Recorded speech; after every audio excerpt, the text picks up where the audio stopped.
আলহামদুলিল্লাহ ওয়াসসালাতু ওয়াসসালামু আলা রাসূলিল্লাহ ওয়া আলা আলিহি ওয়া সাহবিহি ওয়া আম্মা বাদ।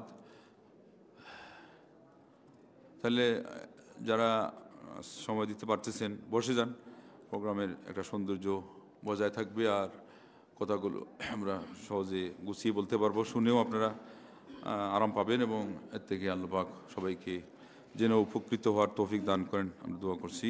প্রথমে ভাই সালাম দিয়েছেন, ওয়ালাইকুম সালাম। আমার প্রতিবেশীর ঘরে আমাদের দাওয়াত দিয়েছেন, মৃত্যু কেন্দ্রিক আজ 3 উপলক্ষে এই খানা খাওয়া যাবে কি না, মানে 3 দিন বাদ, এটা উল্লেখ হয় নাই। মোট কথা উত্তর যেহেতু সমান, অতএব কয়দিন বা মাস এটা উল্লেখ না করলেও আমরা একটাই উত্তর দিয়ে যেহেতু সারতে পারতেছি আর জানার দরকার হচ্ছে না, এরকম জিজ্ঞাসা করতাম যে কী বলেছেন উদ্দেশ্য। 3 দিন হোক, কেউ 4 দিন পরে, কেউ 40 দিন পরে, কেউ 1 বছর পরে বার্ষিকী হিসাবে যেটা পালন করে। মোট কথা মৃত্যুকে কেন্দ্র করে, মরা মানুষকে কেন্দ্র করে যে খাবারের আয়োজন করা হয়, এটা আমাদের সর্বোচ্চভাবে পরিহার্য, এটা উচিত না, এটা ঠিক না। যেটা রসম আছে এটা ধরে রাখা মোটেও উচিত না, এটা উঠাই দিতে হবে। দান করে দেন, কেশ দিয়ে দেন, ওদেরকে দেন। এই একদিনে একবেলায় আপনি 100 জন, কথার কথা 50 জন যদি খাওয়ানতে যে টাকাটা এখানে ব্যয় হবে, এটা তো সঠিক হচ্ছে না। আর কিছু না হলেও কি না, সঠিক হচ্ছে না। আপনি একজন গরিবকে যদি দেন, তার সাহায্য হবে। একজন দিনের পড়তে মাদ্রাসায় পড়তেছে ছাত্র, গরিব মানুষ, বই কেনার টাকা পাচ্ছে না, আপনি তার কোন বইটা দরকার কিনে দেন, এটা কাজে লাগবে। মৃত্যুকে উপলক্ষে খাবার দেওয়া সম্পূর্ণ নাজায়েজ এবং বেদাত। সিলেট শহর থেকে 1-2 বা আধ ঘন্টা সড়ক পথে বিভিন্ন টেরিস্ট মহিলা গ্রুপ করে যেতে পারবে কিনা, এটা পরিমাণ কত বলেছেন? এক দিয়ে মানে 1 কিলোমিটার বা হাফ না 1.5-2 ঘন্টা, আবার ঘন্টা বলেছেন। সড়ক পথে বিভিন্ন টুরিস্ট, যেটা কি স্পট। আচ্ছা, মোট কথা বুঝতে পারছি আমি যে বাহিরে যাওয়া, এই তো এখানে 2টা জিনিস খেয়াল রাখতে হবে। একটা হলো যেখানে যাচ্ছেন সেই জায়গায় যদি কোনো পাপের কিছু থাকে তাইলে তো আমরা বলবো যাওয়া ঠিক না।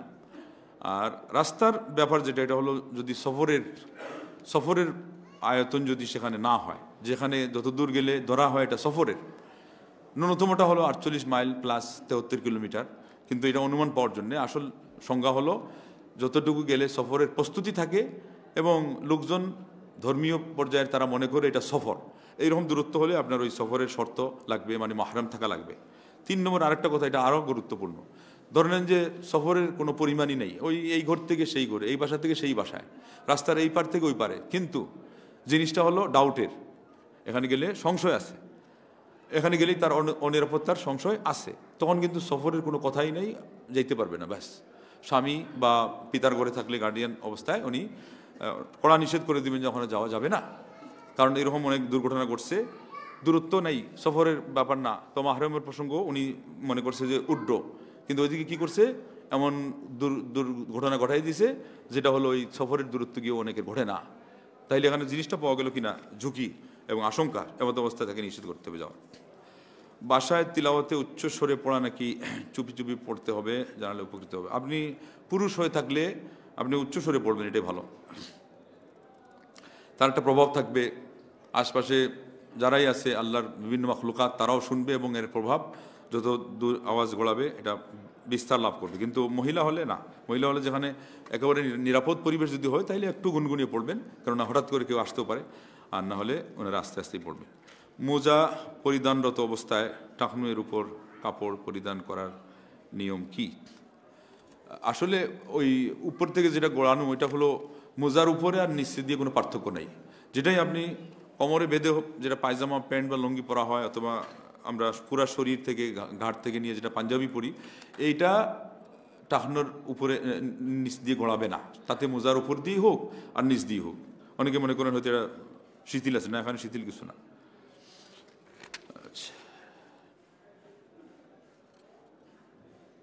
নফসকে নিয়ন্ত্রণের উপায় কোন বই পড়ব? আত্মশুদ্ধি একটা ছোট্ট বই আছে, ইসলাম হাউসে গেলেও পাবেন, হয়তো রাব্বা সেন্টার থেকে বের হয়েছে। আর এইভাবে আমাদের আহলুস সুন্নাহ প্রকৃতপক্ষে যারা আহলুল হাদিস সালাফিউল আমাদের বই পড়বেন। আর সবচেয়ে বড় কথা হলো, দু একটা ইঙ্গিতে আমি বলেছি যে আয়াত এগুলোকে যদি অর্থ বুঝে পড়া হয়, তাজকিয়া নফসের সাথে সম্পৃক্ত যে আয়াত আছে, এই যে আয়াত আপনারা শুনলেন সূরা শুআরার 88 নম্বর আয়াত, যেটা ইল্লামান আতাল্লাহ বিকালবিন সালিম, এইটার ব্যাখ্যাতে আপনি ভালো নির্ভরযোগ্য তাফসির যদি পড়তে পারেন ইবনে কাসির, তো কোরআনের তাফসিরের উপরে আর কোনো হেদায়েতের জায়গাই নেই। কিন্তু আমরা সঠিক তাফসিরটা বাছাই করতে পারি না, অনেক সময় পাই না, এই জন্য আমাদের সমস্যা। না হলে নফসকে কন্ট্রোল করা, নফসকে শুধরানোর সবচেয়ে মহৌষধ হলো মহাগ্রন্থ আল কোরআন। হাদিসেও কিন্তু ডিটেলস যেগুলো বলা হয়েছে এগুলো অন্যান্য বিষয়ে মাসলা মাসাইলটা বেশি ফোকাস করা হয়েছে। আত্মাকে শুধরানোর জন্য সবচেয়ে বেশি তো ফোকাস করা হয়েছে কোরআন কারীমের মধ্যে।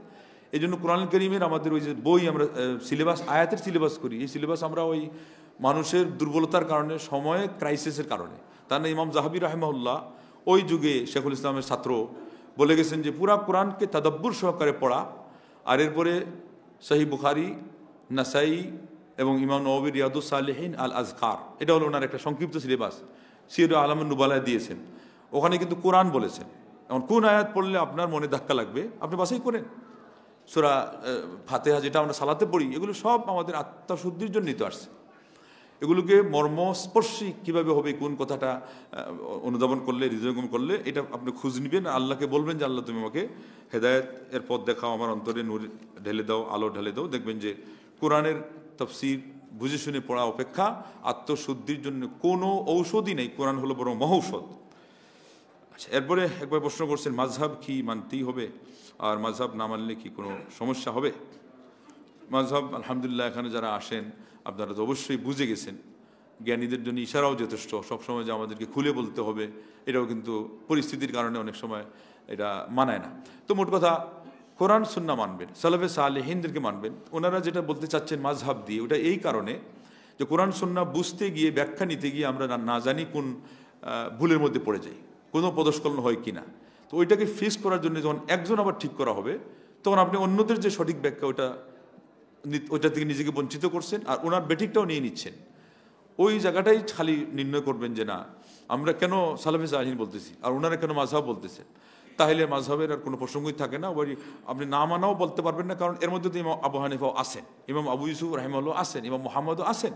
কিন্তু আমাদের কাছে সকল ইমামরা সমানভাবে সম্মানের দিক থেকে, দোয়া পাওয়ার দিক থেকে সামিল, আর ফলো করার দিক থেকে কাঠটা দলিলের সাথে মিলে যখন অস্পষ্ট হয় তখন কোনটা কত কাছে, তাইলে আমরা মানতেছি, তো ইমামকে মানতেছি, মাযহাব মানতেছি।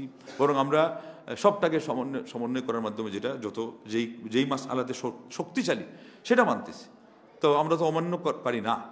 আমরা নিজেরা নিজেদের অবস্থা যখন পরিষ্কার করতে যাই, তখন আমরা ওই নিজেরাই চরমপন্থী হিসাবে একটা পরিচয় দিই। এটা কিছু কারণ আছে, ওরাও যেমন বেশি গোলামি করে তখন একদল বলতে বাধ্য হয়। আপনি সালাতের পরে বলতেছেন আমি খুশু সম্পর্কে 2-4টা কথা বলবো। এই ইসলামপুর বাজারের মসজিদে ইমাম সাহেবের কল্লা এত ভারী মানুষ, কিন্তু কল্লা জানানো যে এইরকম বিদ্যুৎ বেগে না, মানে হবে না এটা। আমি বললাম যে হবে না মানে এটা আল্লাহর ঘর, এটা তোমার বাবারও না, আর তোমার কত ইমাম দেখছি কতবার চেঞ্জ হয়েছে, আগামী ছুটিতে আসলে দেখো তুমি নাই। তো আমার যেটা বলার বলতেই, এরপরে 2-3 মিনিট যাইতে না যাইতে সব ওই কাদ আফলাহাল মুমিনুন, আর ওই যে হাদিসটা যে খুশুকারী একজন মুসল্লি পাওয়া যাবে না, আরে কি বলা হবে, ওখান থেকে এরা নামাজ পড়তেছে, এই করতেছে। আমি বললাম যে এখন যে কথা বলতেছেন এটাতে তো ডিস্টার্ব হচ্ছে, অথচ আপনি দিনের কথা বলবেন খুশু সহকারে, তো ওটার উপর আপনি কি করবেন? ওইগুলোর কারণেই আজকে এই যে তাকওয়া মসজিদ আর অন্যান্য মসজিদ, কেন ওখানে আল্লাহর দিনের সঠিক কথাটা আপনি বলতে পারবেন না। আমরা তো খুশাখুশিতে একমত না সবাই, তো আপনি একেবারে বলেও দিলাম যে খুশু সম্পর্কে 2টা কথা, একটা আয়াত একটা হাদিস। সে বেচারা না ইমাম হয়ে না বললো, ওদের সামনে যখন ব্যাখ্যা দেওয়া হচ্ছে সূরা মুমিনুনের প্রথম আয়াত যে কাদ আফলাহাল মুমিনুন আল্লাযীনা হুম ফি সালাতিহিম খাশিউন, একেবারে মানে চতুর্দিক থেকে হাউমাউ, বারে এটা কি কোন কথা? এটা তাইলে আপনারা বললেন যে আপনারা ওই তার বিরোধিতা না করলেই হলো, আপনারা সঠিকভাবে আপনাদেরটা বলে যান। তো আপনারা সঠিকটা একেবারে নিরপেক্ষ, এর চেয়ে নিরপেক্ষ আর কি আছে? তারাই বরং খুশুর ব্যাপারে একটু ভান ধরে ভালো। দেখছেন না নামাজের অবস্থা, দেখছেন কত এমন গভীরতা শুরু করে দেয় যে ডাইন বাম দেখেও না। এই তার সামনে কাতার খালি হয়ে গেছে, ডাইন বামে খালি, একটু নড়ে চড়ে এটাকে খালি পুরা করবে না, উনি খুব খুশু দেখাচ্ছে। তো আসল খুশুখুজু কোনটা? অন্তরকে বিগলিত করা, আল্লাহর জন্য নিবেদিত হয়ে দাঁড়ানো, আর সেই সাথে আপনি যখন সুন্নাহ ফলো করবেন, পায়ে পা কাঁধে কাঁধ মিলাবেন, ওটা আরও খুশুখুজুর জন্য সহযোগী। তাশাহুদের আকৃতিতে বসবেন, এই যেটা তুলবেন, আল্লাহর নামাজটা একটু নাড়াবেন, ওটা খুশুখুজুর জন্য আরও সহযোগী। কিন্তু তারা এটা করতে দিবে না। আল্লাহ আমাদের সবাইকে বুঝদান করুক, হেদায়েত করুক। মাযহাব আমরা মাযহাবকে হিসাবে অগ্রাহ্য করি না, এটা আছে, এটা হলো স্কুল অফ থট হিসাবে গবেষণার 4টা প্রতিষ্ঠান ইসলামী বিশ্বে প্রসিদ্ধ এবং চলমান আছে। কিন্তু এখান থেকে আপনি বাছাই করবেন যেটা দলিলের সাথে মিলে, যতটুকু আপনার আল্লাহ আপনাকে যোগ্যতা দিয়েছেন, তাইলে তো আপনি তাদেরকে অ্যাভয়েড করছেন না। তো এটা বলারও দরকার কি? বলার দরকার বলে ভাই আমরা মানি, আরও বেশি মানি। কীভাবে? যে এইভাবে 4টা যত বেশি দলিলের সাথে মিলে আমরা সেটা মানি। আর ওনারা সবাই বলে গেছেন ইদা সাহাল হাদিস ফাহুয়া মাযহাবি, হাদিস সহিহ গেলে এটা আমাদের মাযহাব। ততএব এটা যে মানতে হবে, এটা তো না, সঠিকভাবে মানাটাই হলো এটা, যে আপনি যেটা দলিলের সাথে মিলে এটা মানলেন, আর যেটা মিলে না আপনি এটা ছাড়লেন। কিন্তু সকল ইমামকে সম্মানের চোখে দেখলেন। এবং ওনারা ফিকহের ইমাম। আমার মনে হয় আমি যে একটা পয়েন্ট আউট করছি, এখান থেকেও কারো ভুল বুঝাবুঝি হতে হবে। এনারা হলো ফিকহের ইমাম। হাদিসের ইমাম হলো আবার সবচেয়ে বয়সের ছোটো যিনি, উনি হাদিসে বড় ইমাম। ওনার নাম কি? আহমদ ইবনে হাম্বল। 40 লক্ষ, অলমোস্ট 40 লক্ষ হাদিসের হাফিজ। আর পাকিস্তানে আমরা খালি ঠকের বাগে পড়লে হবে না, যার তার কথা শুনে খালি উন্মাদনা দেখাইলে হবে না, বাস্তবে ইলমের পাগল হতে হবে। পাকিস্তানে এখন 39 বছরের একজন মুহাদ্দিস, উনি মিয়া নজির হোসেন মুহাদ্দিস দেহলভির নাতি ছাত্র। হায়াত আশারি থেকে উনি সনদ নিয়েছে 17 বছর বয়সে। কোনো আলেম আরবে, অনারবে, পাকিস্তান, ভারত যদি বাংলাদেশে থাকতো তো উনি আসতো। তার মানে আমাদের বাংলাদেশে ওইরকম আলিম হয়েই নাই, আর আমরা খালি ডামাডুল বাজাইতে বাজাইতে শেষ। কাজী বাজারকে এটাও জিজ্ঞাসা করছে, উনি মুসলিম শরীফ পড়ায়। আমি বলছি যে ওই যে কালা হাদ্দাসানা কয়ে যে আল্লাহ নবী পর্যন্ত জান যে এই বর্ণনাকারীদের অবস্থা কয়ে যে আগের চেয়ে উন্নত হয়েছে, ইমপ্রুভ। কিন্তু আমি জানি যে এগুলো হয় না, আলোচনা হয় না। সনদের বর্ণনাকারীদের অবস্থা তারা বলবে কোথা থেকে?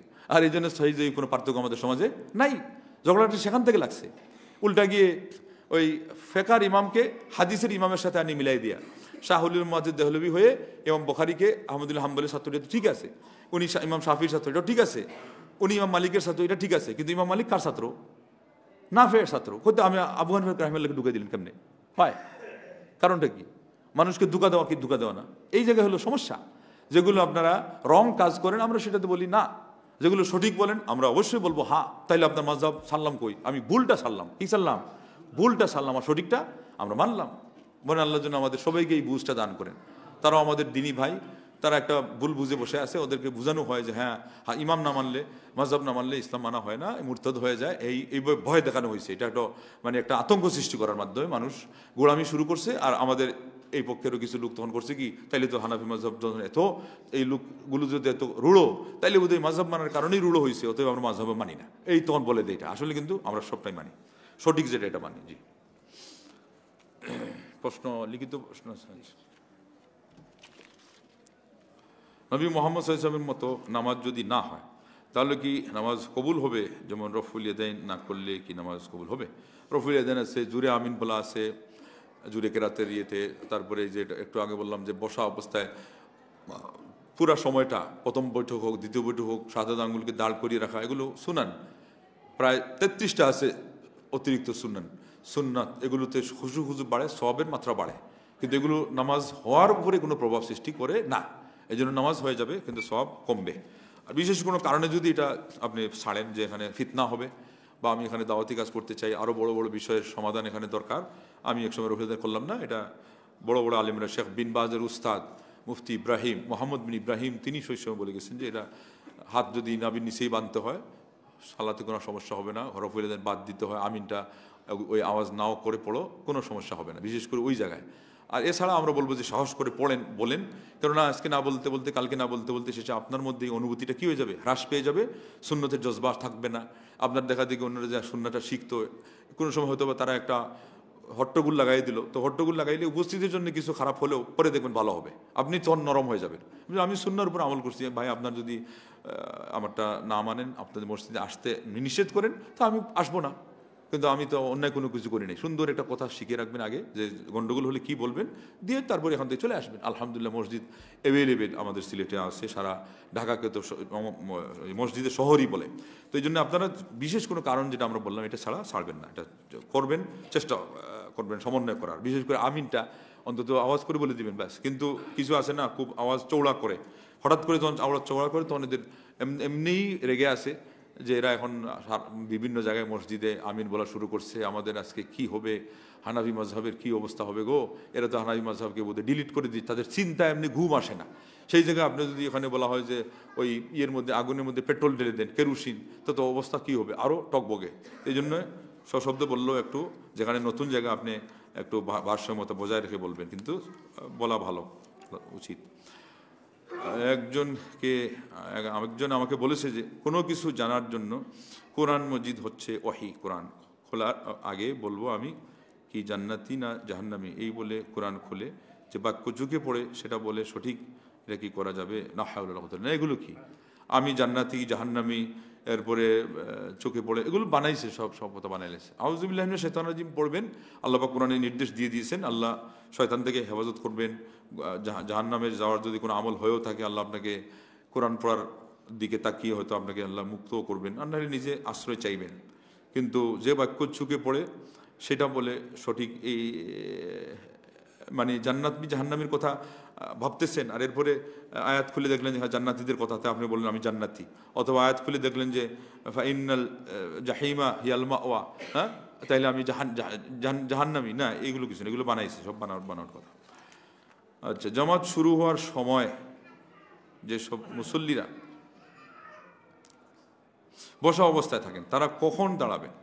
জামাত শুরু হওয়ার সময় না, ইমাম সাহেবের পর, যত আগে পারেন ভালো, যত আগে পারেন, যাতে করে জামাত দাঁড়ানোর কাতার দাঁড় করানোর যে নিয়মটা সুন্দরভাবে আয়ত্ত হয় এবং সবাই সুষ্ঠুভাবে নামাজ পড়তে পারে, খুশু ঠিক থাকে।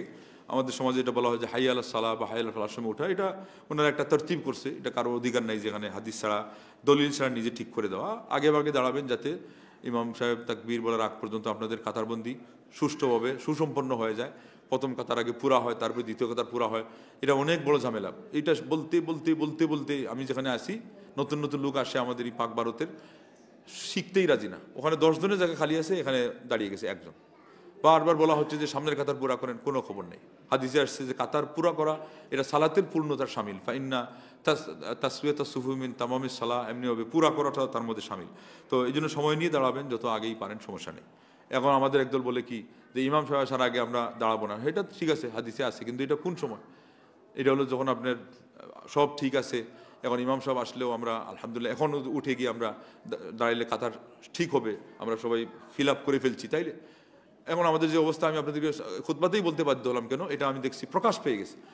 এখানে বসে আছে উনি, ওখানে বসে আছে, এটা মানে সঠিক পদ্ধতি নয়। আচ্ছা, আমরা বিভিন্ন সময় বিভিন্ন মসজিদে সালাত আদায় করি।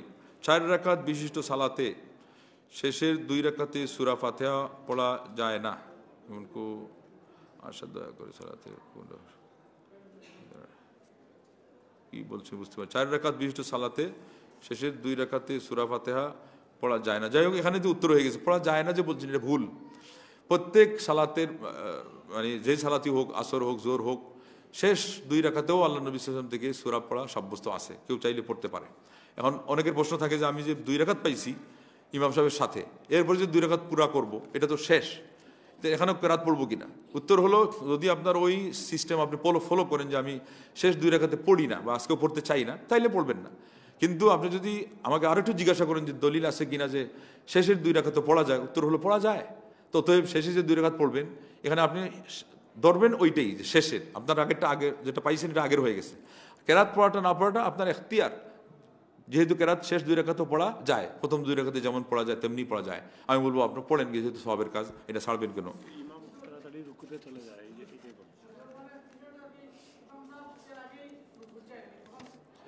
ও আচ্ছা, ইমাম সাহেব যদি রুকুত যায় তাহলে আপনি রুকুতে চলে যাবেন, যতটুকু কেরাত হয়েছে এটা যদি রুকুতে চলে যাবেন। ইল্লা মানে স্বতন্ত্র হলো যে যেই মসজিদে দেখবেন যে ইমাম সাহেব রুকুতে অনেকটা দেরি করেন আর আপনার একটা আয়াত বাকি আছে, কথার কথা অত হাফ বাকি আছে, তাহলে আপনি পুরা করে যান, এটা সমস্যা নেই। কিন্তু যদি দেখেন যে না, ওই এমন অবস্থা যে আমি যাইতে উনি উঠে যাবে, তখন তো আপনার সালাদ ধরাটা হলো বড়। এমন অবস্থায় আপনি রুকুতে চলে যাবেন, যতটুকু কেরাত পাইছেন এটাই যথেষ্ট আপনার জন্য।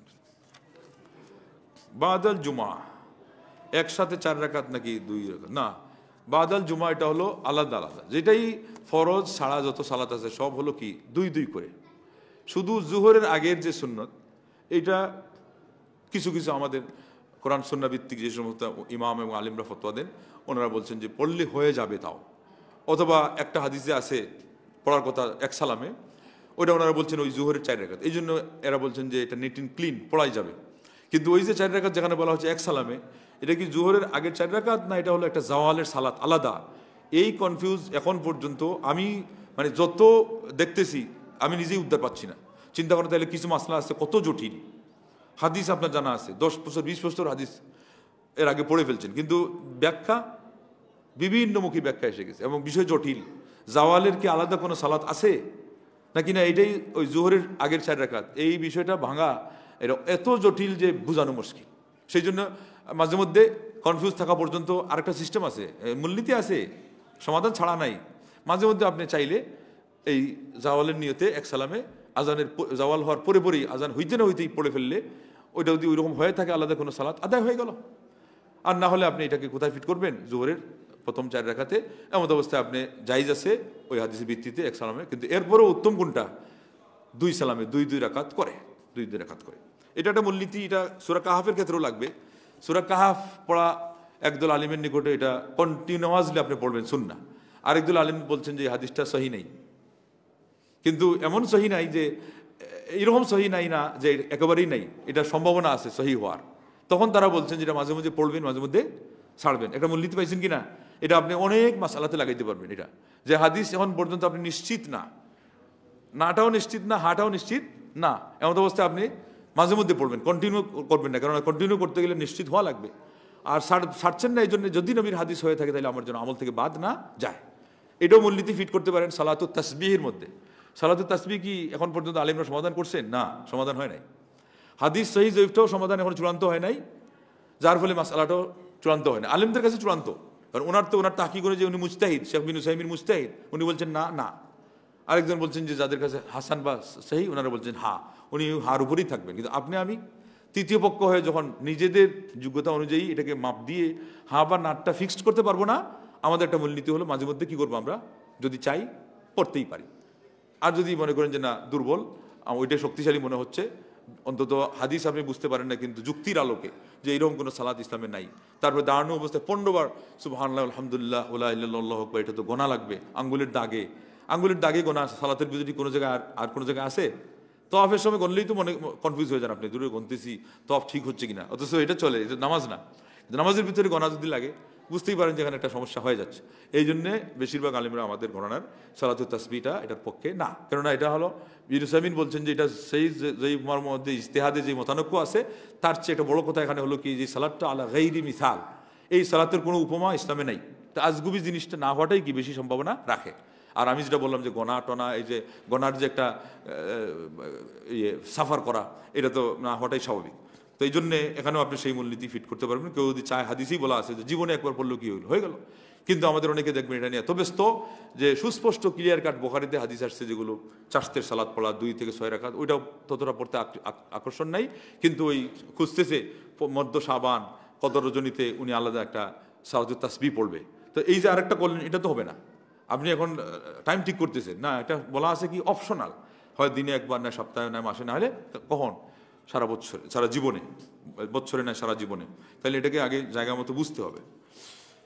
আচ্ছা, আমরা বলতেছিলাম বাদাল জুমা একসাথে 4 রাকাত কথা। হ্যাঁ না, বাদাল জুমাটা তো অবশ্যই এটা আলাদা, যেহেতু হাদিসে আল্লাহ নবী সাল্লাল্লাহু আলাইহি ওয়াসাল্লাম বলছেন যে 2 ভাবে ব্যাখ্যা দিয়েছেন, কোনো জায়গায় হাদিসে 2 বলছেন, কোনো জায়গায় 4 বলছেন, বুঝে যাচ্ছে এটা কি, এটা ভাঙাটাই হলো এটার আসল। অতএব যেভাবেই পড়েন, যেখানে আপনি পড়েন, মসজিদে পড়লে যেমন বলা আছে 4-এর কথা, বাসায় গিয়ে পড়লে 2-এর কথা বলা আছে, তো আপনি এখানে পড়লেও আলাদা করে পড়বেন, এটাই হলো নিয়ম, তার সঠিক নিয়ম। আচ্ছা, কোরআন তিলাওয়াত করতে গিয়ে কোনো ভুল হলে কি গুনাহ হবে? কোন ধরনের ভুল সমূহ হবে? যে সমস্ত ভুলের কারণে মাখরাজ, যেটা উচ্চারণ স্থল ঠিক থাকে না এবং অর্থ বিগড়ে যাবে, সেই সমস্ত জায়গায় আপনার অনেক সময় সালাত নষ্ট হয়ে যাওয়ার সম্ভাবনা থাকে, অনেক সময় ইমানও চলে যাওয়ার সম্ভাবনা থাকবে, কিন্তু আপনি অর্থ কিছুই বুঝেন না, এখন কি করবেন? এই জন্য বলা হয় যে না, একটু বোঝার চেষ্টা করবেন যাতে আমি কি পড়তেছি আর কোনটা উচ্চারণে আমার হচ্ছে না, উচ্চারণ ভুল হয়ে গেলে অর্থ বিগড়ে যায়, এই জিনিসগুলোর ধারণা থাকা উচিত। আর তা নাহলে সূরা ফাতিহা যদি মোটমতো হয়ে যায় বাকিটা চলবে, কিন্তু বাকিটা হলো মুস্তাহাব। এই জন্যে অতিরিক্ত কেরাতে যদি ইমাম সাহেবের ভুল হয় তাহলে সহজদা লাগে? সহজদা লাগে না। এই জন্য যেটা হলো সুন্নাত, সুন্নতে বেশ কম হয়ে গেলে সহিদা মূলতই লাগে না। তারপরেও চেষ্টা করতে হবে, যাদের সূরা কেরাত মশক করা নাই, আপনারা অন্তত নামাজ যেগুলো দিয়ে পড়েন সেগুলো বিশুদ্ধ করার চেষ্টা করবেন। কিন্তু ফাতিহার অতিরিক্ত অংশ যদি ভুল হয়, সাধারণ অবস্থা হলো যে নামাজ হয়ে যাবে, কোনো বিশেষ সমস্যা হবে না। 12 বছর হয়েছে, বিয়ে করেছি, বাচ্চা হয় না, একজন তাবিজ দিতে বলে, পানিতে ভিজিয়ে পানি খেতে বলে, এটা করা যাবে কি? না, তাবিজ তো হবেই না, আবার পানিতে ভিজাবেন কেন? এটা তো আরও না হওয়ার জিনিস, এটা হলো সম্পূর্ণ ভুল। ঝাড়ফুঁক হবে এবং সেটা হলো দোয়া থাকবে সুস্পষ্ট, জোরে জোরে উনি পড়বে, আয়াত পড়বে, হাদিসের দোয়া পড়বে, নিজেও যদি কোনো আরবিতে একটা সুন্দর দোয়া থাকে যেটা শক্তিশালী এবং কার্যত দেখা গেছে অভিজ্ঞতার মাধ্যমে এটা ফলপ্রসূ, তাইলে আপনি পড়তেই পারেন। কিন্তু এটা তাবিজ দিয়ে হবে না, তাবিজ দিয়ে দিলে এটা এখানে যাবেনই না। তাবিজের মাধ্যমে সন্তান আনতে গেলে এই সন্তান দিয়ে আপনার আশা করা যায় না যে ভালো কিছু হবে, যেহেতু শুরুটাই হয়ে গেল আল্লাহ নবী সাল্লাল্লাহু মুখ থেকে যেই বাণী এসেছে যেটা হলো শিরিক, তো এইভাবে করে আপনি সন্তান পাবেন না।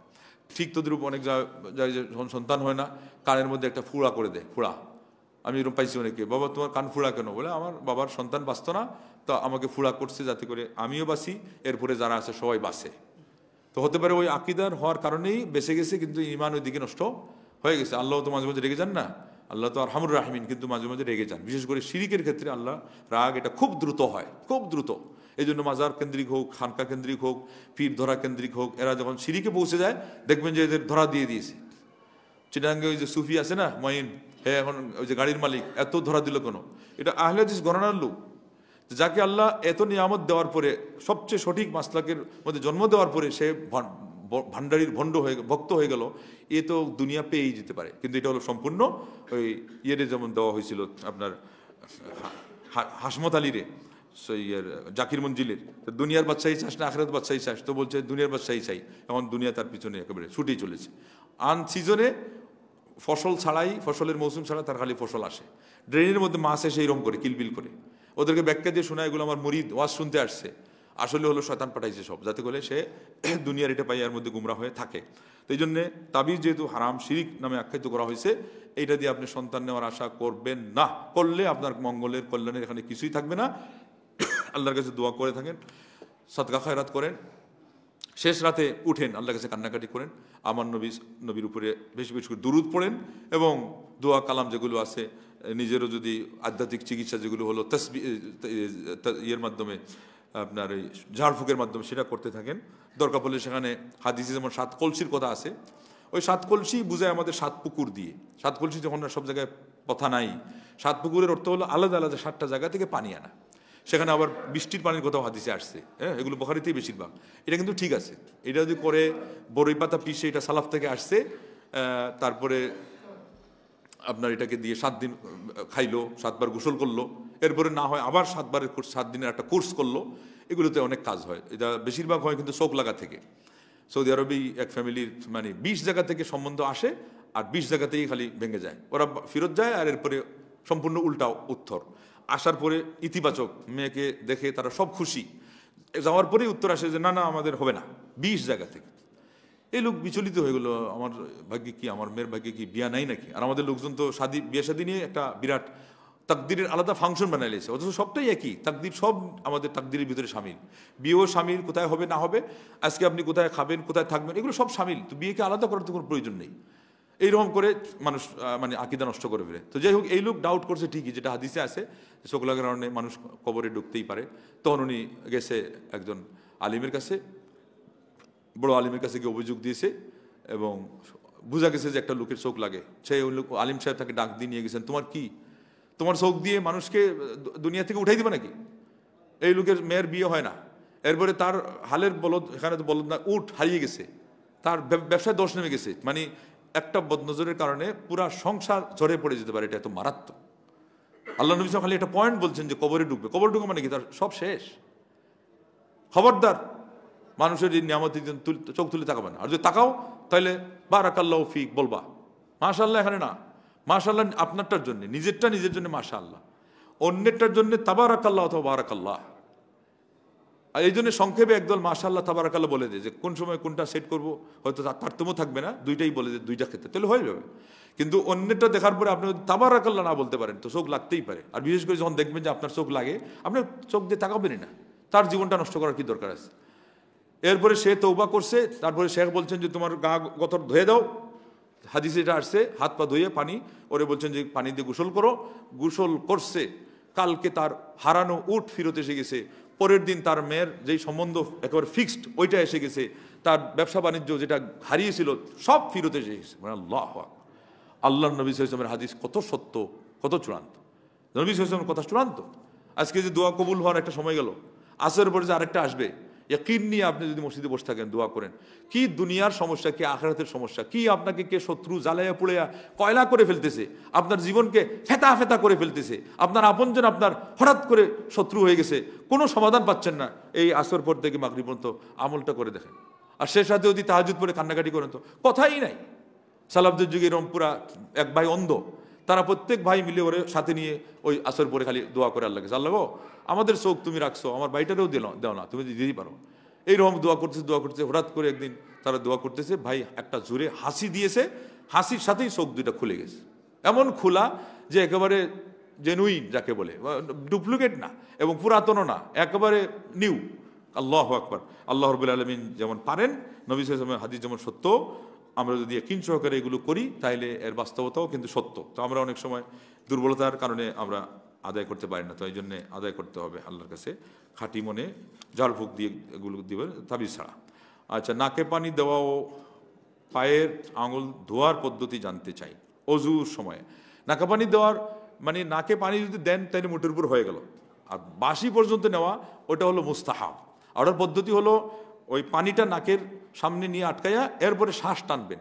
এটা আমরা যে হাত দিয়ে ছিটা দিয়ে দিই ওটা তো বাসিতে পৌঁছবে না, আর নিয়মটা ওইটা না। ইস্তেনশাক মানেই হলো, ইস্তেনশাক জিনিসটাই হলো শ্বাস দিয়ে কোনো জিনিস নাকের উপরের দিকে টেনে নেওয়া, নাকের বাঁশিতে নেওয়া। এই জন্য পানিটা নাক দিয়ে যখন টান দিবেন এইভাবে, তখন আপনার ওই জায়গায় পৌঁছবে, এরপরে ঝেড়ে ফেলবেন, তাদের ময়লা যত ভিতরে থাক সেটা সাফ হয়ে যাবে। আর আঙ্গুলটা হলো, আঙ্গুল দেখছেন নেই, বিশেষ করে পায়ের আঙ্গুল যত শেষের দিকে যাবেন অনেকটা পেঁচানো থাকে, এই জন্য এখানে পানিটা খিলালের মাধ্যমে পৌঁছাবেন যাতে করে নিশ্চিত হওয়া যায়। ইমাম তাইমিয়া, ইবনুল কাইয়িম ও নাসিরউদ্দিন আলবানী রাহিমাহুল্লাহ ইসলাম ধর্মে তাদের অবদান বিষয়ে সংক্ষেপে কিছু বলুন। আল্লাহু আকবার। এটা তো এমন যে সংক্ষেপে বলতে গেলেও এক আলিম বই লেখছেন কি ফি সাহিল ইবনি তাইমিয়া, ইবনে তাইমিয়ার সমুদ্র সৈকতে, মানে জীবনীটা সমুদ্র, আমি এই বইটা দিয়ে তার সৈকতে খালি একটু নাড়াচাড়া করলাম। আল্লাহু আকবার। তো হাদিসে তাফসিরে হাদিস সম্পর্কে বলা হয়েছে, যেটাকে ইমাম ইবনে তাইমিয়া হাদিস বলে জানেন না সেটা হাদিসই না, যাকে ইমাম ইবনে তাইমিয়া হাদিস বলে জানেন না তিনি এটা হাদিসই না। আর ফিকের ক্ষেত্রে এত পরাঙ্গম যে শিবলি নোমানি বলতে বাধ্য হয়েছেন, দারুল উলামা নদওয়াতুল উলামার ইনি প্রথম যুগের আলিম প্রতিষ্ঠাতাদের মধ্যে একজন, বলছেন 4 ইমামের চেয়েও ইজতেহাদের প্রখর যোগ্যতা ছিল তার মধ্যে আরো বেশি। 4 ইমামের চেয়ে আরো ইজতেহাদের প্রখর যোগ্যতা তার মধ্যে আরো বেশি। কেন? উনি ওটাও সামনে পাইছেন, সালাফদের সাহাবাদেরটা নিয়েছেন, তাবিদেরটা নিয়েছেন, এরপরে ওনার আসার আগ পর্যন্ত সকল ইমামদের ইলিমকে উনি আলিমগণ বলছেন যে মানে যেমন লুফে নেওয়া। ইবনে হাজার যখন প্রশংসা করতে গেছেন এবং কিছু জায়গায় বলছেন যে নোট সামান্য, বলছেন এটা হলো যত সামান্য, এটা এই জন্য যে ইবনে তাইমিয়া সকল কথা বইয়ের মধ্যে লেখছেন তার মেমোরি থেকে। বলেন আল্লাহু আকবার, মেমোরিটা কেমন স্ট্রং ছিল, শার্প ছিল। অন্যান্য আলিমরা কিছু তাদের হাতে লেখা ওখান থেকে আনছেন, কিছু মুখস্থ থেকে। ইবনে তাইমিয়া যা লেখছেন, যত লেখছেন এখন পর্যন্ত বের হচ্ছে, কত পাণ্ডুলিপি তার। শেখ উজাইর নামে একজন মারা গেছেন ভারতের আলেম, উনি পুরা জীবনটা ব্যয় করছেন ইবনে তাইমিয়া রাহিমাহুল্লাহর মাখতুতাতগুলো সংগ্রহ করার জন্য। এখন পর্যন্ত কেউ শেষ পর্যন্ত পৌঁছতে পারে নাই, মানে সাগর, একে বলি সাগর। ইবনুল কাইয়িম তার ছাত্র, তিনি আগে মাযহাবের দিক থেকেও ভিন্ন মাযহাবে ছিলেন, ফিকহের দিকে আকীদার দিক থেকে আরও বিভ্রান্তির মধ্যে ছিলেন। নিজেই বলছেন যে ইবনে তাইমিয়ার হাত যেদিন ধরলাম সেদিন আমি সিরাতে মুস্তাকিম পাইলাম, অথচ উনি তখন থেকে বাহরুল উলুম। আর এরপরে যে বইয়ে তিনি হাত দেন, ইবনে তাইমিয়া হলেন যেমন ওয়ালকে একসাথে ধরে ধসিয়ে দেন, আর ইবনুল কাইয়িম হলেন একটা একটা করে ইট খসান। একটা ইট খসাইলেন, 2, 3 এ ওয়ালে যা আছে এটা, তার মানে তার আলোচনার উপস্থাপনা হলো ভেঙে ভেঙে বলা এবং ব্যাখ্যা সহকারে বলা। ইবনে তাইমিয়া ইজমালিভাবে বলেন, মুদ্দা কথায় বলেন, মোটা দাগের কথা বলেন। ইবনুল কাইয়িম এটাকে এসে চুল চেরা একেবারে বিশ্লেষণ যাকে বলে, তার এটা বৈশিষ্ট্য হলো ওনার উস্তাদের চেয়ে বেশি।